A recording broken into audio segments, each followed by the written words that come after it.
Hello, everyone, and welcome to this edition of the OTT.X Wednesday webinar series. On behalf of all of us at OTT.X, I want to thank you for joining us today to the series where we bring you insightful, thought-provoking presentations across a broad spectrum of OTT-related topics from thought leaders across our industry. Today, we're excited to have with us Vice President at Spherex, Davinder Luthra.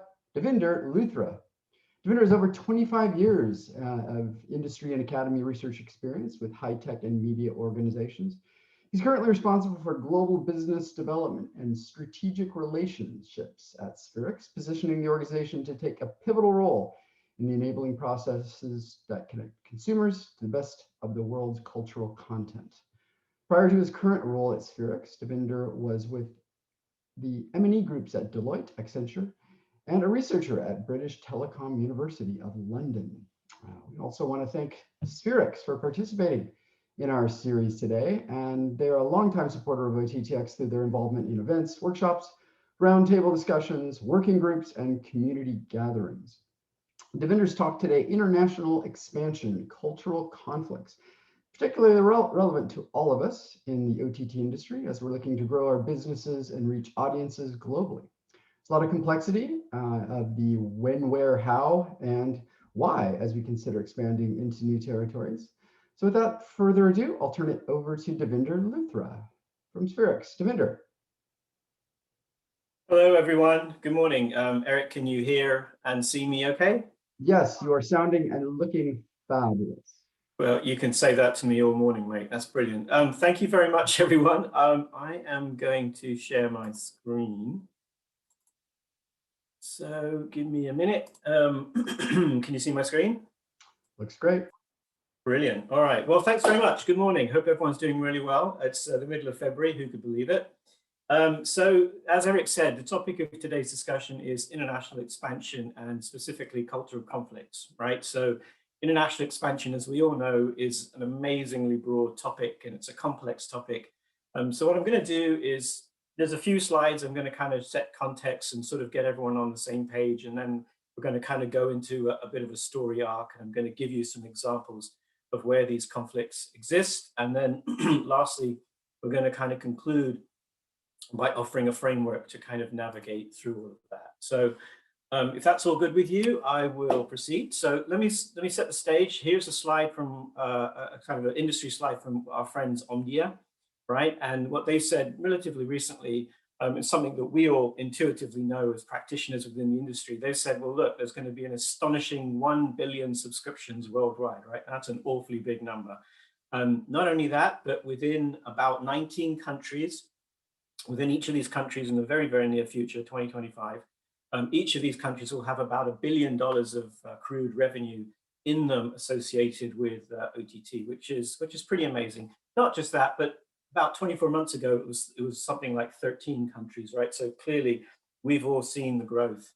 Not only that, but you can see, just a smorgasbord of logos, right? You can see here, you've got the big, direct-to-consumer platforms, the very well-known enterprises, that are expanding globally. But notably as well, of course, you've got really prominent regional OTT platforms, the pan-European, the pan-Asian, the pan-African, and obviously, even within the US, right, there are OTT platforms which are specifically focused in North America. Not only have you got the OTT, but the regional players, but you've also got a very rich sort of underbelly, if you will, of local providers, right, that really focus on local market programming and allowing people to enjoy the content. So what this should really tell you is, number one, there's an amazing propensity of choice, and it really reinforces this idea that you've got this global migration of content, kind of the trade winds, if you will, right? The global trade winds. There's this much selection. That means there must be an awful migration of content, a tremendous migration of content that's occurring. For example, if we just look within Europe, I think there was a recent number that you guys may have seen as well. There's currently about 460 OTT platforms. But look, the amazing thing is not the fact that there's 460. The amazing thing is over 50% of those 460 are offering services, not just in their indigenous territory, but offering it in adjacent territories as well. So that's over 50% forward-leaning OTT platforms in Europe, not just in their home country, but in adjacent countries. All right. So again, this very much reinforces the idea that we all intuitively know the expansion is here, the expansion is occurring, the expansion is now. So speaking of expansion, expansion obviously means there's a net export a function that's occurring, obviously within the content catalogs. And we all know there's a lot of horse trading and acquisitions occurring of catalog. So looking here very specifically, it's always interesting to zero in on a very specific country. So this is the example of the United Kingdom. And what you see here on the bar chart on the left is exactly that. It's an export picture, right? What it shows you is a very healthy export environment. Actually says, again, perhaps not too surprising to audience members, it says about a third of UK exports actually kind of end up siphoning off to the United States. Again, and we all know that, right? There's a lot of great British programming here. So about a third of it goes, and that's a third of approximately, I think the number right now is about 1.5, 1.6 billion pounds, right? So it's pretty significant. But what's also interesting is of the top 10, the 9 that remain, so the 9 outside of the US, there's a pretty good distribution in terms of the countries, of who they are, in terms of mature markets, rapidly growing markets. And you can see, take US out of the picture, you can see no one country really kind of steals the show, right? It sort of takes it all away. What that means is there's tremendous room for competition, there's tremendous room for growth, okay? And in fact, when relatively recently surveyed, UK content exporters said, well, look, we think potentially the three most attractive countries / regions are India, China, and Latin America, right? And again, that's something that we all as practitioners intuitively know. And obviously there's a lot of countries behind that just very attractive as well. Take, for example, India.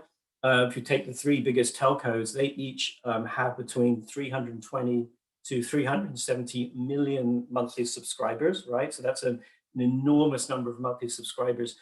And in fact, these telcos are now competing on the fact of services that they're offering, content service bundles that they're offering. So you can get your Hotstars, Amazons, and all the rest of it, as well as 75 gigs of download per month. And you can get that from around $5 a month, right? And this is absolutely incredible because obviously it's the world's largest middle class from an addressable audience perspective, right? And in fact, I did see a number, you guys might have seen it too. I think it was Media Post that recently mentioned that they project Disney to overtake Netflix on a global basis in terms of subscribers. And you might have also seen that one of the principal reasons for that actually will be growth in India around the Disney properties. And that really will be fueled by the telco the telco channels that I just mentioned, right? Because they have the billing relationship. So again, a lot of room for expansion in India. China, of course, now the world's largest film market, right? Just over to the United States. And now, China has principally dealt with COVID. They're projecting the about $9 billion, I think it is, for this year in terms of a box office for China. And that's pretty much, not quite, but pretty much at pre-pandemic levels. And Latin America, of course, this has 100 million subs just in a few years from now. So very correctly, very rightly, very appropriately, I suppose you could say, UK content exporters are looking at these 3 regions and of course others. Now, based off some Spherex calculations, right, we've estimated there's around 250 independent distributors and production companies in the UK that are actively engaged in export of content-led discussions. Okay, so that means, obviously it reinforces the idea that in today's marketplace, there's a lot of people looking to expand content. So hopefully that sort of reinforces and solidifies in your mind the idea of net export. Something that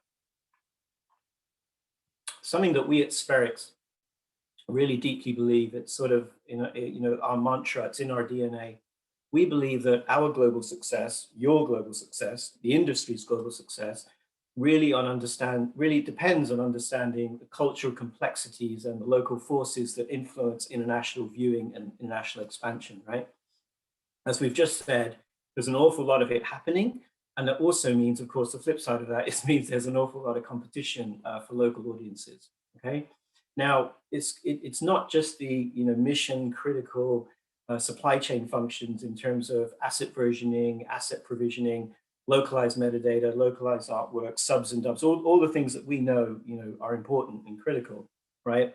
But it's really understanding the oversight and regulatory conditions that influence viewing in territories. It's understanding the cultural hot buttons, and it's really understanding how you navigate, sometimes these very complex landscape of regulatory environments and cultural preferences. So we believe that very much in our DNA, and that really then sets the tone for all of the expansion complexities that we're going to kind of talk about now in the presentation. So before we do that, I just want to give you a very good, hopefully an interesting example of where it actually matters, right? Culture and practice, it actually matters. So here's a popular release. It's at 2016. It was a German title called Toni Erdmann. Very well renowned. It had about 82 nominations, including Oscar, Golden Globe. And when it was released theatrically in Germany, it actually did the highest average per screen rating. Sorry, the average revenue per screen. So it was a very, very popular title on the weekend of release. And when the FSK, which is the German regulatory authority, when the FSK rated it, they rated it a 12, which is right in the middle of, you can see there from the logos, it's right in the middle of the possible rating values for this film in that territory. So eminently suitable, if you will, for the German audience. When that movie came over to the United States, and obviously for a theatrical release, clearly it has to go through the MPA, what the MPA said was, look, it's got strong sexual content, it's got graphic nudity, it's got language and drug use, and then so boom, right away, it's immediately going to be rated an R. And of course, that's appropriate, according to the MPA, that's very appropriate for the United States audience. The point here being, if we'd done just kind of this, straight line linear translation of that creative piece from the US, let's just say it was coming from the US into Germany, and it was an R in the US, and we just done the straight line translation, obviously you can infer, boom, it would have got the highest possible, one of the highest possible rating values, right? And what that actually would have ended up doing, not only would it have been, completely inappropriate for the German audiences in terms of being arbitrarily way too high, but you actually would have missed out on about 3 million people in terms of the addressable audience, right? So you talk about a business value and a monetization impact. I mean, that's something that's very real and would have impacted the situation. Okay, so that was all set up, right? So we talked about the fact that there's a lot of migration of content happening. We talked about the fact that there's an immensity of choice and there's tremendous competition. What we're now going to do is I'm kind of give you a bit of a Jules Verne around the world. I'm going to kind of give you some very, very recent examples that are happening this week, this month, the past 2 months. Some very recent examples of news feeds that are happening where we actually see cultural conflicts in action, and we can kind of discuss them on a sort of an example basis. So we've got some hopefully interesting examples, and we've got hopefully some really interesting countries. Okay, so just at a high level, we're going to look at Malaysia, India, the United Kingdom, here within the United States, China, France, Russia, and Denmark, right? And what we're going to kind of highlight in some of these examples is we're going to kind of highlight what some of the objectionable statements were that were kind of brought up in terms of the press. So hopefully you'll find this interesting as we can kind of highlight some case studies. Okay, the first one we're going to look at, this is Malaysia, and this is the title called Babi. And Babi was released just very recently. It was just released in December of last year, so just a few months ago. And it actually won award nominations at Toronto, Berlin film festivals, and actually won an award in Taipei, the Golden Horse Awards. And this is a true story. And what it really kind of revolves around is this incident that happened, a riot essentially, in a Malaysian high school in the southern part of the country. in 2000. So it's a true story. What actually ended up happening is the government, suppressed it essentially. So there was a lot of sensitivity about it. When the film was released, the authorities said, well, look, we really object to this because it's showing that there's a lot of discourse and discord, and disharmony within, our societal fabric, and it's really saying, it's all very unstable. The artwork, actually, one of the artwork pieces for the movie was also called out because it depicted a school bathroom covered in graffiti, and this graffiti had language, profanity in it, and essentially all the way through they were saying, look, this is really disturbing racial harmony within our country. What actually ended up happening is the director, decided that he needed to apologize, went on YouTube and did that, and said, well, look, it was not my intention at all to foster racial discord. I actually wanted to put the issue on the table. And the subtext here is there's an immigrant community obviously trying to acclimatize within the broader society, and this was some of these tensions that got raised as a result of that. Here's an interesting example. So this is China, again, very, very recently, Monster Hunter. It's an adaptation from a video game, right? So absolutely big release, big director, a big star. It was co-produced by a German, Japanese, and Chinese firm. And actually one of the Chinese firms, well, the Chinese firm was Tencent, which obviously is a massive media conglomerate.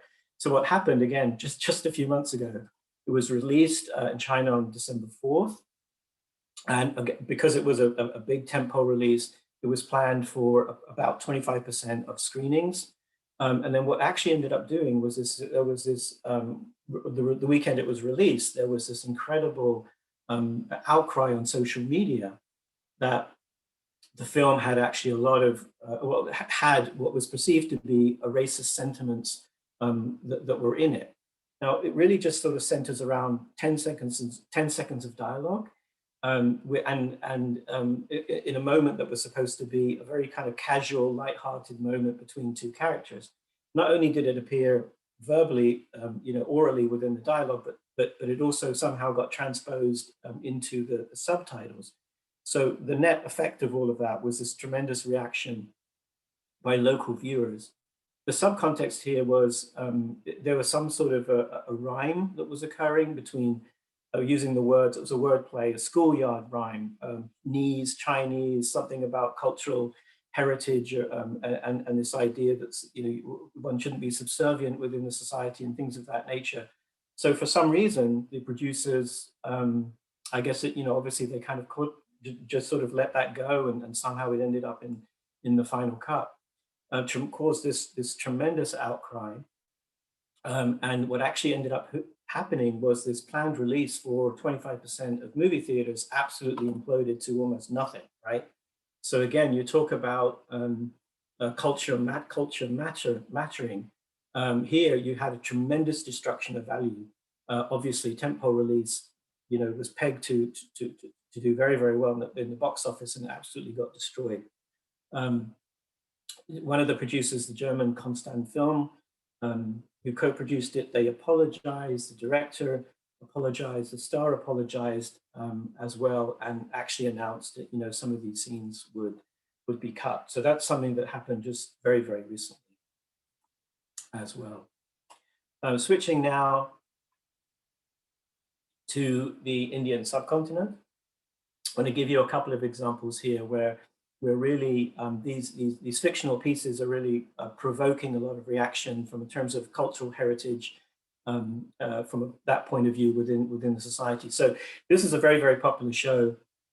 It was very popular, so it actually just got renewed for a third season on Amazon Prime. And again, this just happened last month.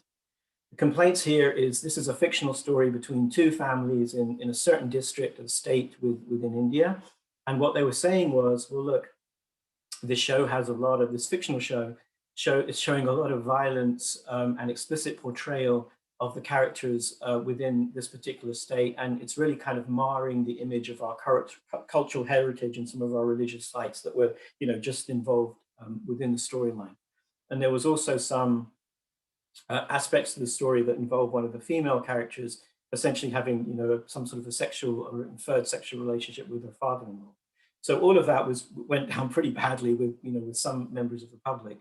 What happened was a case was brought to the state Supreme Court, and the state Supreme Court, again, this is going on right now.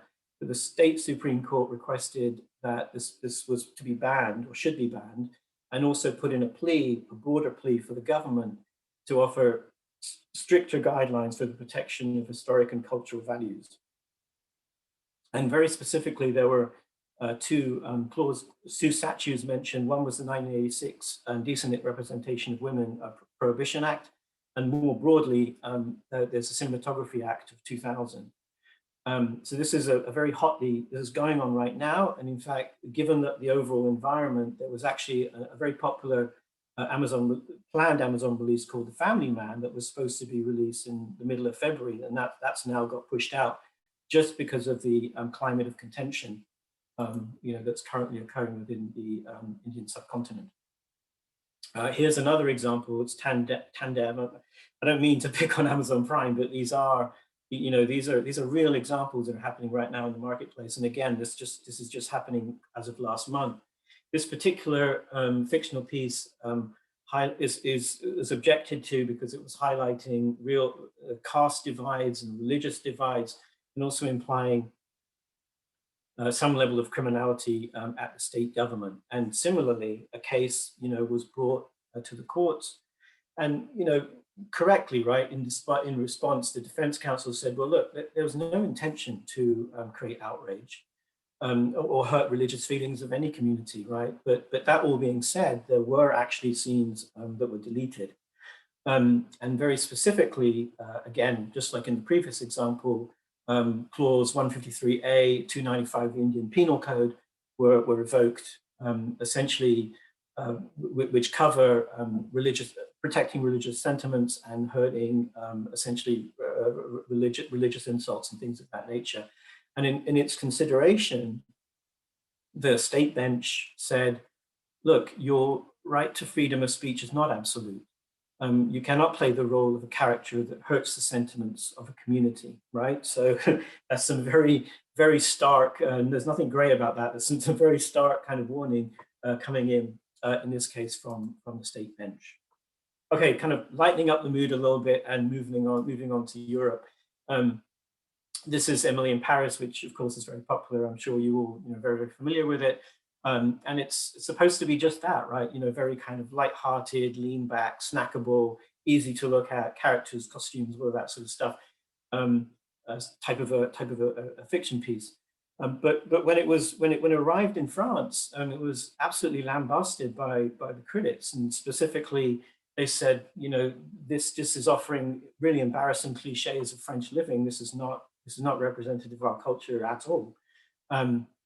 There was a popular TV film review site, Allachine, and basically users gave it a, you know, terrible rating.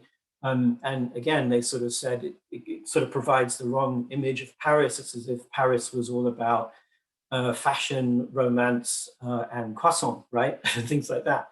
And also there was, it made the trade mags as well. There was a culture magazine, Les Inrocks, that also said that, you know, again, this is an unrealistic portrayal of our city, as if it was just about Moulin Rouge, Coco Chanel, baguettes, and ratatouille. So it's just really interesting. You've got, of course, this very popular release, Bridgerton, that Netflix released, and you know, and that was very well received even in the UK. And then you've got Emily in Paris, which I think was supposed to be equally just kind of lighthearted, but it was absolutely lambasted when it got to France. This is an interesting example. This is the Danish broadcaster DR, and again, this is very recent. We're talking about last month. So they released an animated series. It was really aimed at tremendously young children, 4 to 8 years old. So it's a kids program. These are very short episodes, and they are animation. Episode 1 is only like 5 minutes. I mean, I've seen it. The thing about this, though, is there's a character, John Dillerman, who has the world's longest penis. And he uses his penis to, in a very banal kind of way, just to go about his daily life, overcome hardships and challenges, and just do things that one would normally do. And obviously, as you can imagine, there's no middle ground here, right? You either lambast it, you hate it, or you think it's okay. No middle ground. So just as expected, what a popular Danish author, Anne Lise Marston Jortsen, said, this is really inappropriate. Is this really the kind of image we want to send and sort of project onto children? Obviously, when we're in the age of Me Too and things of that nature. On the flip side, there was a clinical psychologist, again, quite well known, who works with families and children, and said, well, look, opponents are really overthinking this. John Dillerman, and by the way, in Danish, diller means penis, man, penis, man. So John Dillerman talks to children and shares their way of thinking. And kids do find genitals funny. But this is categorically not a show about sex, and to pretend it is really projects adult ideas on it. Just as an aside, DR, the Danish broadcaster, does have a bit of a history of pushing the envelope. So one of their series, again, these are for kids programs, one of their series involved a figure that, was swearing, smoked a pipe, and, just didn't like taking baths.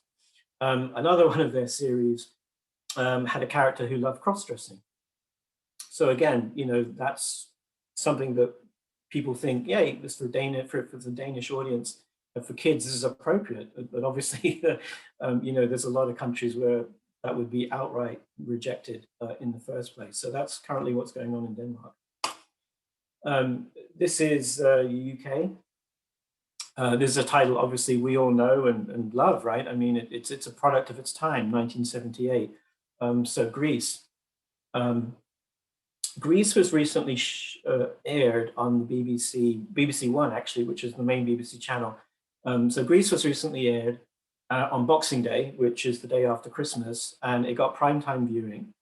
And after it was shown, probably during it being shown, there was a tremendous outcry on social media. And they said, look, this film is completely inappropriate.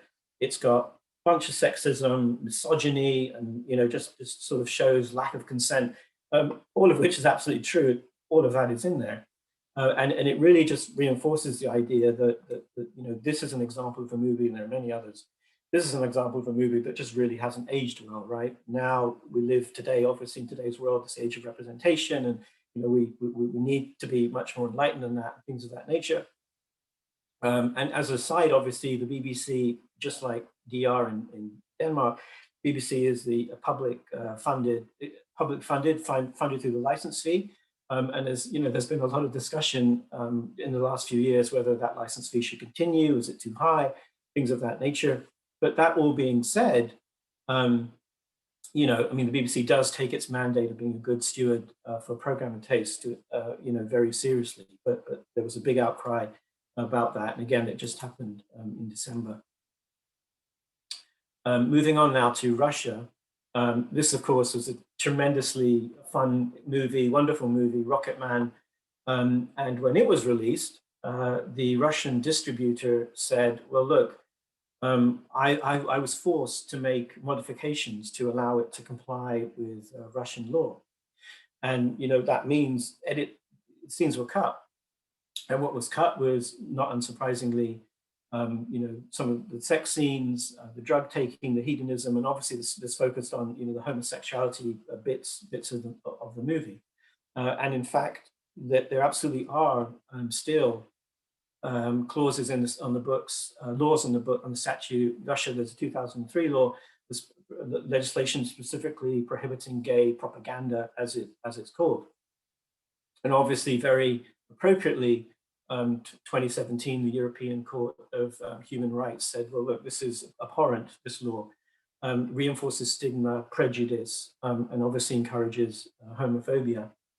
Russia wasn't the only country. This movie was banned in Egypt, and in fact, bit of trivia, Elton John himself was actually banned to visit. He just said, you just can't come here. When he was on his tour in 2010. And actually, a little bit of a side note, I just read this weekend on the Korean Herald that when they showed the Bohemian Rhapsody, obviously the movie of Queen, it was the turning of the new year, right, in that part of the world. And when it was shown on the, I think it's called SSB, the Korean broadcaster, state broadcaster, they showed primetime Bohemian Rhapsody, and they blurred out scenes just 2 days ago. It aired on Saturday. So they blurred out a few days ago. They just blurred out the scenes where the two men were kissing. You know, in defense, they said, well, look, it was a watershed issue, right? So it wasn't, because it was shown around prime time, 8-ish p.m. I think it was. If we'd shown it at 11 p.m. at night, maybe we wouldn't have done it, whatever. But the point is, there's throughout the world, there's still a lot of cultural hot buttons in regards to sexuality, and specifically homosexuality. This is the penultimate example. I'm going to stick with Russia as well. This is Chernobyl, right? So one of my personal favorites. Is probably one of the best dramas of recent times. And it got absolutely, when it was released, it got absolutely lambasted by Russian state media. So they said, you know, this is a plot to undermine Russia's atomic agency. It's American propaganda. You're blackening the image of the USSR, and you're really kind of exaggerating the callousness of the Soviet response. And you know, not only that, but as part of the overall knee-jerk reaction, Russian state TV said, well, you know what, we're actually going to make our own version of Chernobyl. In this case, I think they had some twisted story about it being a CIA plot. Not only that, but the Hollywood Reporter said that the cultural ministry was going to throw in 30 million rubles to help fund its production. But we all know, right, that this was, I mean, not we all know, but this was one of the highest rated shows ever, apparently, on IMDb. Even in Russia, very well received, you know, just by the general public. State media is obviously something else. And in fact, they got a 9.1 rating in one of the review sites. And if you actually look at what some of the reviews were, they actually said, well, you know, we actually acclaim the drama piece for telling an authentic story, for the local heroes who at a tremendous cost to themselves, actually fought to lessen the impact of the nuclear rods melting, and then subsequent explosion, and then the uranium contamination. You know, we actually think that you told an authentic story. So a very kind of stark example there. Yeah, okay, so kind of coming back now to home plate, if you will. This is the United States. This is the last example. So in this particular case, May of last year, the piece is God's Own Country. In this particular case, Francis Lee, who is the director, took to Twitter and said, well, hey, the version of this film that is currently presented on Amazon Prime happens to be censored. Some further, I think he looked into a little bit more and kind of confirmed that there are at least 2 scenes that were deleted in the version that was being put up there. And you know, they were the scenes involving homosexuality and gay sex. And of course, the director said, well, that's inappropriate, because clearly this is part of my story, as part of the dynamic between this couple and you know, their evolution and their relationship. You know, in its defense, Amazon said, well, look, hey, we had nothing to do with it. As we all know, as industry practitioners, you know, Amazon obviously has this video upload process, and it's pretty hands off, hands free in terms of their intervention. And they said, you know, whatever version was uploaded, right? And so we're not really sure, you know, how that happened. Certainly not ascribing blame, but it is notable that an unedited version, you know, was available on Netflix. Oops, went back. Okay, so great. So what we've done now is we've as promised, right? We did this a bit of a Jules Verne expedition around the world. So we started off by making the case that there's an enormous set of content that's out there in the world. There's intense competition. And then we kind of went through some examples of like where some potential conflict or issues are happening. So we at Spherex, as mentioned, believe very deeply in our DNA, as I'm sure you all share, that international expansion is tremendously important. And what it really, some of the ways of surviving that, if you will, and planning through that, is really understanding what the cultural sensitivities are and the practices are in each of these countries that you're distributing to. We have a framework. We obviously have a very scalable methodology. It starts by, we've codified all of the world's rules, essentially, in terms of local practices, regulatory and oversight conditions. And of course, we also understand all of the specs for all the major platforms that are there on a global, regional, and local basis. So kind of taking you through the suggested kind of framework and steps. So first of all, you've got to understand the laws and the regulatory conditions, which we all do. Then you have to understand, okay, what is an appropriate age rating for my piece of content, be it new release, library, original, of course, it's all of the above.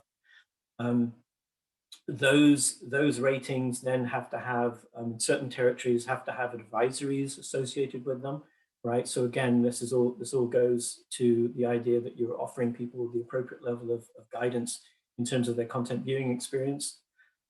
Obviously, what then needs to also associated with that is some sort of a label or a pictogram that then shows what's appropriate for that territory. And again, there might be some platform considerations there as well. Some territories also require a rating certificate. And some territories also require a video pre-roll, essentially a slate, and that's about 3 to 5 seconds long, and it kind of puts all of those deliverables together. So that's definitely a mission critical, a must-have, a prerequisite, if you will, as you go through your international expansion journey. So what I'd like to do now is just offer some closing remarks, right? So I hope we've made the point that there's overwhelming evidence that understanding local culture matters. And I know we've gone through a lot of things very quickly, but it does matter.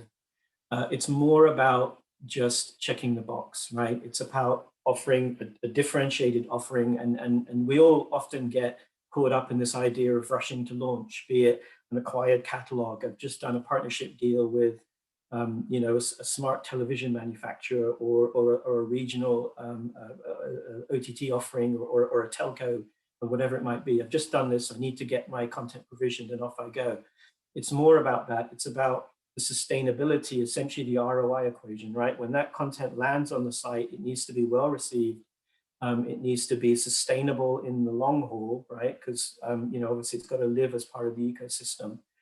So all of that means that you have to understand what the local conditions are, essentially, from a cultural perspective, a regulatory and oversight perspective, and in terms of making sure you get the widest possible addressable audience that you can. And perhaps just in closing, I'd say, if you're not already, start the conversation now about how to best navigate the highly complex international landscape. So with that, I'm gonna hand it back to Eric, and thank you very much. Wow, as always, thank you, Davinder. This is, as you're talking, just kind of reminded at how important this topic is, and as William S. Burroughs, I think, is credited originally with saying, if you're not growing, you're dying, or something like that. Other people have said that too.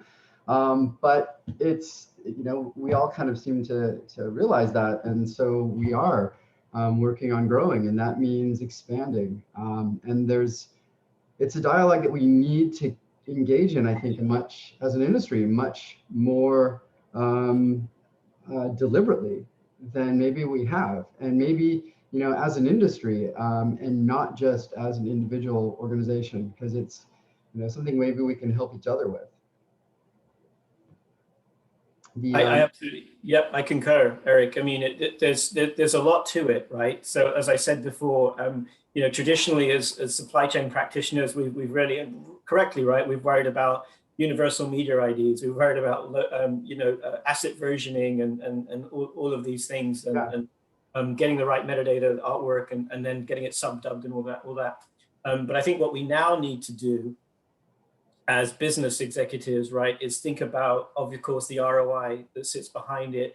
Think about the idea that our content now, now we're in a situation where people are retaining much more of the rights than they ever used to, right?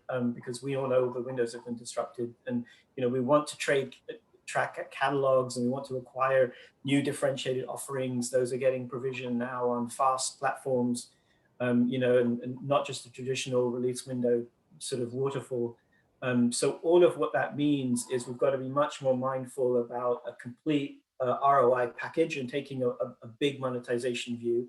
And our contention is, if you set that up properly from the go, right, you have a much more frictionless journey as you then seek to exploit that in many different nimble ways, throughout the globe, essentially.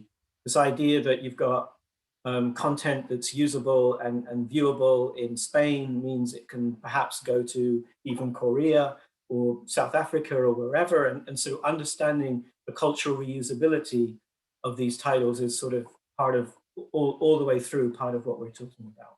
But you can't do that, right? You won't know that unless you've gone through the sort of framework that we're talking about. Yeah, and a lot of, thankfully, a number of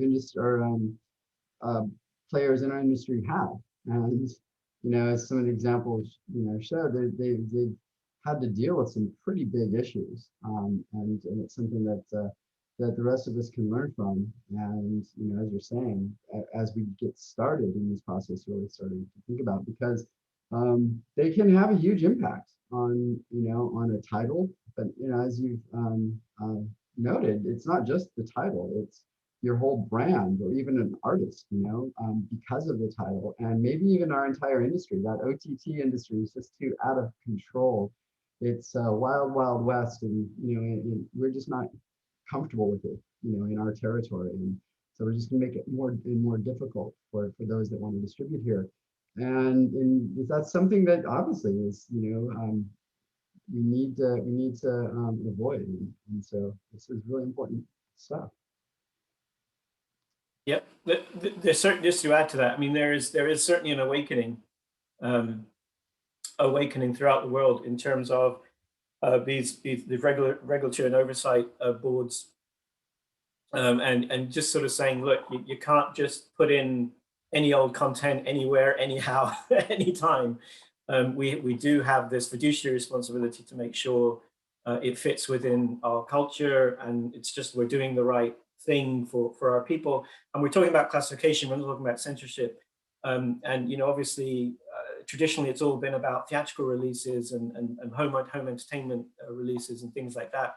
But obviously now, the world has flipped, right? So it's much more driven by digital experience, and there's a lot more fluidity, obviously, inherent in the nature of that medium, which means, the onus is then is on distributors and content owners to kind of think through what that means. There's even legal trade-offs, right? So you've got to think about reps and warranties and who has the liability in that. You then got to think about your time to market, and then how you balance the risk, as you just said, Eric, of your brand and your exposure, and then just the sustainability of your content offerings in the marketplace, right? And if you're, even in the first instance, if you're putting a valuation, a metric on a catalog, and you're thinking, okay, this catalog is worth X, you actually may be undervaluing that deal, because you're not then thinking about your exploitation potential in some other territories. Or the flip side of that, you could be, you could be valuing it too much, right? Yeah.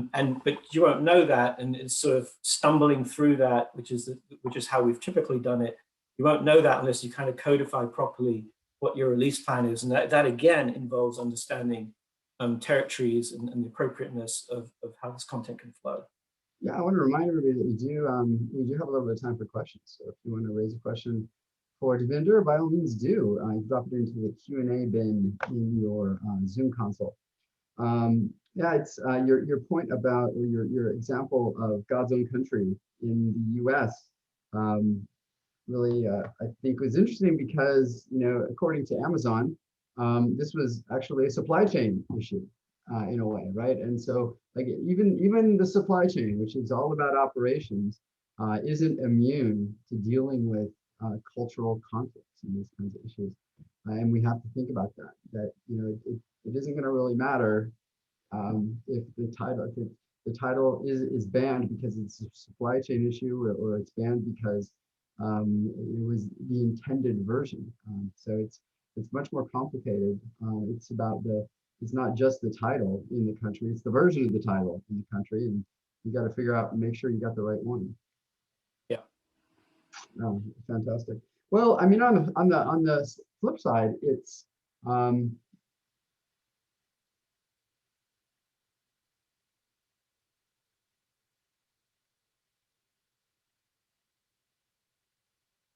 Hello.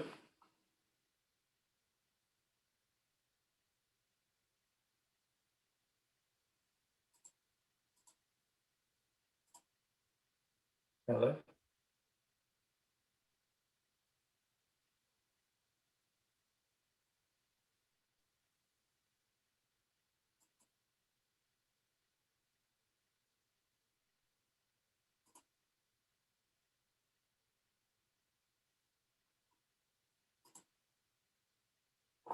Hello. and I hope that we'll get a chance to get together soon in person. So with that, I want to thank everybody for jumping on with us today to this edition of the OTT.X Wednesday webinar series. As always, we recorded the session, and it's going to be available on the OTT.X website at OTT.X.org, where members can also get their hands on PowerPoint presentations and a whole lot of other valuable videos and presentations from events over the last year. I want to remind everyone about our upcoming event, the OTT.X Summit Market and Conference and more, taking place in just a few weeks from March 9th through the 11th. We've got a lot of really great insightful presentations and panels with analysis, data, and insights about our industry, deep dive discussion groups, business meetings, a virtual trade show floor, and fun networking events, all online in the safety and comfort of your own home. It's completely free for all OTT.X members. You can find out more and register for the conference at the OTT.X website, OTT.X.org. Got a lot of really exciting things planned for the rest of the year too, so pay attention to our email blasts and check out our website for more info. That concludes today's webinar. Thanks again for joining us. Have a great rest of your day.